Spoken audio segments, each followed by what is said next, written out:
Unlike most people, I've actually moved around quite a bit in my life. It was only when we got to Seattle, Washington that we had sort of a brief pause for about 8 years where I experienced some of the most formative years of my life, which were middle school and high school. And because it lasted for that modest period of time and those were formative years, I started to develop an emotional attachment to that area and I called it my hometown.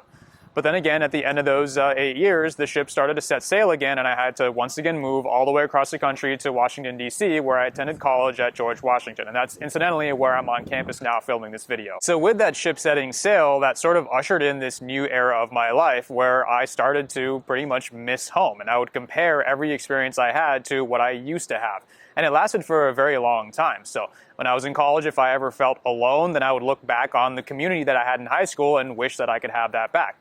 If you fast forward a little bit and I ever applied for a job, I wish that job would be in Seattle so I could go back home. And even later on, if I found myself in a small town, like when I was in Manhattan, Kansas, when I was stationed at Fort Riley, when I was in the Army, I would say things like, I wish I could have a bigger city where there's actually life and people around me like there was when I was in Seattle, unlike where I'm at now. But it was only fairly recently that I started to realize just how unhealthy what essentially amounted to an inability to let go and move on really was. Because I was just perpetually disappointed because I wanted something I couldn't have. And also, I was sort of tied down to that hometown and all those memories where I wasn't free to experience anything new with an open mind and enjoy it to its fullest extent and enjoy everything it had to offer, independent of anything else.